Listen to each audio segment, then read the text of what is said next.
ეს კვირის რეპორტაჟია, რომელსაც სტუდია GNS და ნანა ლეჟავა წარმოგიდგენთ საღამო მშვიდობისა.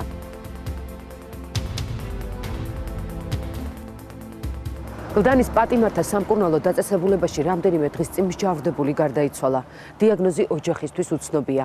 არ არის გამორიცხული მათ დამოუკიდებელი ექსპერტიზა ჩაატარონ და თავად გაარკვიონ რა გახდა 23 წლის ახალგაზრდის სიკვდილის მიზეზი. მას შემდეგ, რაც ჩვენთვის ეს ტრაგიკული ფაქტი გახდა ცნობილი, პატიმართა სიკვდილიანობის ოფიციალური სტატისტიკით დავინტერესდით. რესპონდენტთა ერთი ნაწილი გვეუბნება, რომ სასჯელ აღსრულების დეპარტამენტს სტატისტიკის შესამცირებლად სქემა აქვს მოფიქრებული. თამაზ დადვანი 2 წლის წინ ციხეში სრულიად ჯანმრთელი მოხვდა.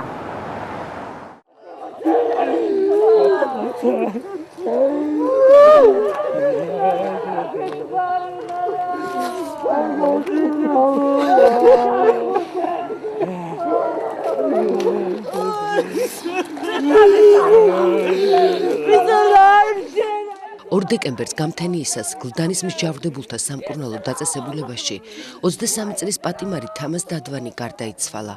ბოლნიში მცხოვრები დადვანების ოჯახისთვის ტრაგედია მოულოდნელი იყო. ექსპერტიზის შემდეგ ცხედრის გისოსების მეორე მხრიდან გამოსვენებას დიდი დრო დასჭირდა. ჭირისუფალთან ერთად ციხის საავადმყოფოსთან მყოფი თამაზ დადვანის ადვოკატები ჟურნალისტებისთვის პატიმრის ავადმყოფობის ქრონოლოგიის აღდგენას ცდილობდნენ. ამ თემაზე ოჯახი ჟურნალისტებს მოგვიანებით ბოლნიშში სახლში მოგვიყვება. მანამდე კი რა ხდებოდა ციხესთან, სადაც ოჯახმა ცხედრის ლოდინში რამდენიმე საათი გაატარა. სამჯერ მცემესო, ისე მცემესო, დედიკო, ყურში აღარ მესმოდაო. მარტო ცუდად რო გახდა მომაკვდავი ბავში, აი ეხლა გამიმხილა მარტო, აი ეხლა გამიმხილა მარტო.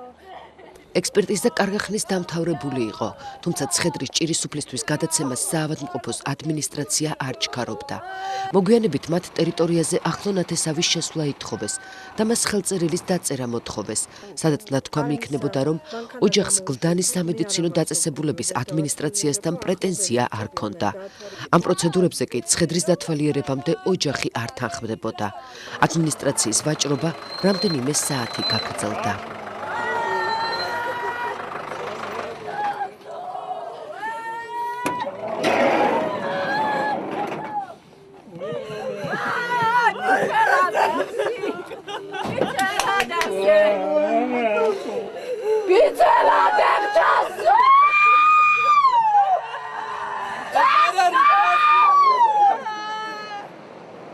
იმავე ღამით 23 წლის თამაზ დადვანის ცხედარი ბოლნიშში საკუთარ სახლში გადაასვენეს. ჩვენ იქ მეორე დღეს ჩავდივართ და ვისმენთ ახალგაზრდა კაცის ისტორიას, რომელიც ოჯახის წევრების თქმით წლის და 9 თვის წინ, როცა გლდანის მერვე დაწესებულებაში მოათავსეს, სრულიად ჯანმრთელი იყო. თამაზ დადვანი სასჯელს ბენზინგასამართ სადგურზე მომხდარი ყაჩაღობისა და ნარკოტიკების შენახვის ბრალდებით იხდიდა. არც ერთ სასამართლო პროცესზე განსასჯელს ბრალი არ უღიარებია. მის საქმეს იურისტები სტრასბურგში გასაგზავნადაც ამზადებდნენ. დაპატიმრებიდან წლის და 9 თვის შემდეგ პატიმარი იღუპება. დეო იციო შენო ჭურში ზიხარო და აქ რა ხდებაო ის არ იციო, არავინ არ იცის.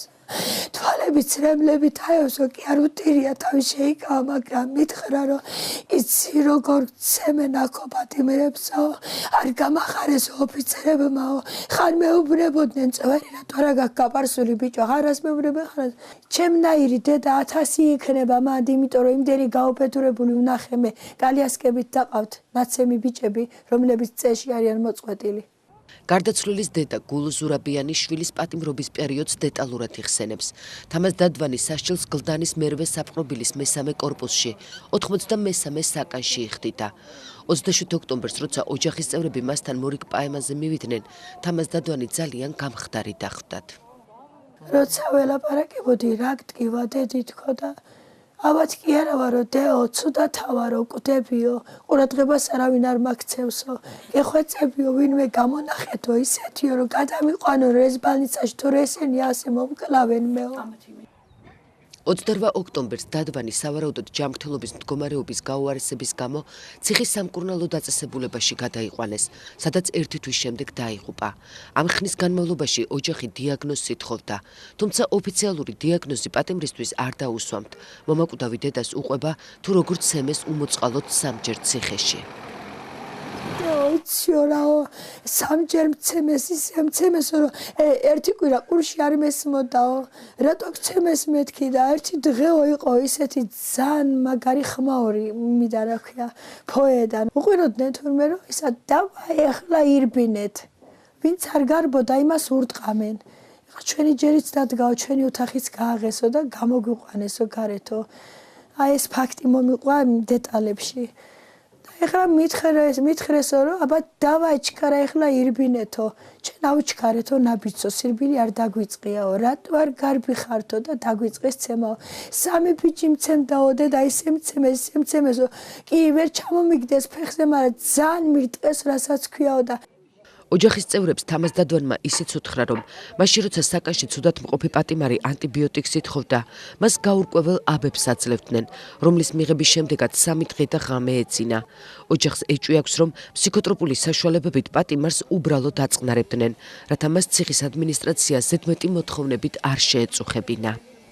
როდესაც ავად ხდებოდა ანუ ყურადღებას არავინ არ აქცევდა და ალევინებდნენ ისეთ წამლებს რაღაცას ტაბლეტებს რომელიც აცინებდა 3 დღე 3 დღე ვიცინებდიო და ძლივს გამოვყავდიო რომ არ გავპარულიყავი ძილში ანტიბიოტიკებს მაძლევდნენო და მეუთხარი ანტიბიოტიკები სადაძინებს ადამიანს დიაგნოზი არაფერი ჯერო არ ვიცითო ეხლა ექვემდებარება როგორ სიცხეები აქო ტუპიკის ნიშნებიც აქო და ნუ მწვავეც არისო და ვერ გავიგეთ ბოლო რა იყო პატიმართა სამკურნალო დაწესებულების რეანიმაციულ განყოფილებაში 28 ნოემბერს ავადმყოფი პატიმარი ადვოკატებმაც მოინახულეს.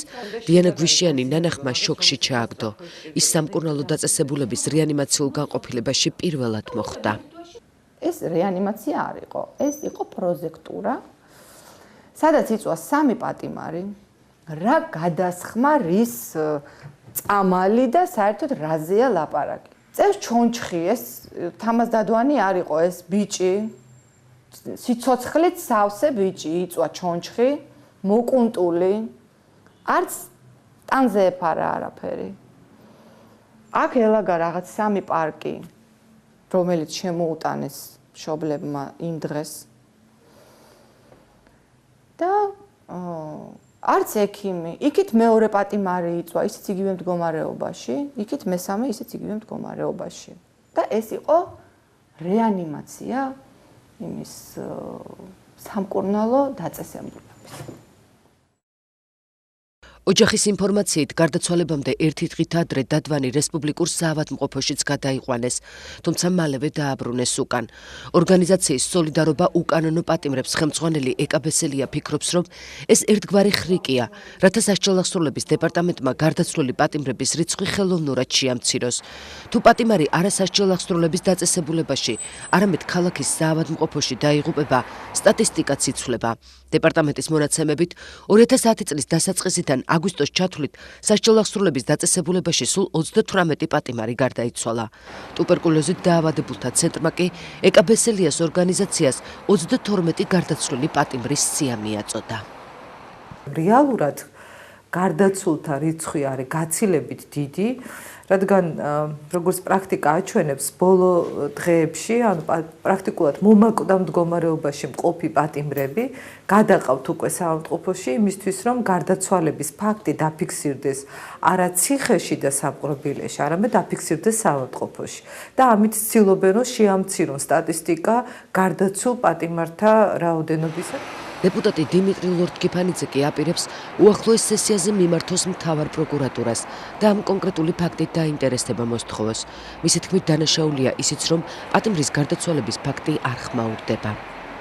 ზოგადად ეს არის ერთი მცირედთაგანი იმ მაგალითებს შორის, რასაც ადგილი აქვს დღეს სასჯელახსრულების დაწესებულებაში.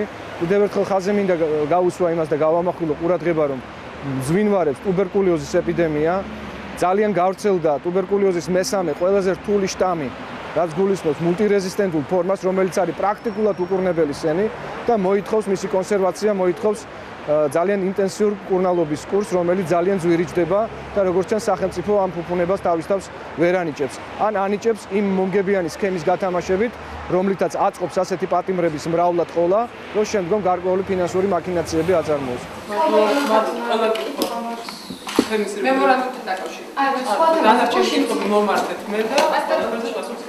ხათუნა კალმახელიძემ, რომელიც კანცელარიაში პარასკევს ბრიფინგს მართავდა, პატიმარ დადვანის შესახებ დასმულ შეკითხვას არც კი მოусმინა. მიზეზი ის იყო, რომ მინისტრი მემორანდუმზე სასაუბროდ იყო განწყობილი და სხვა საკითხები არ აინტერესებდა.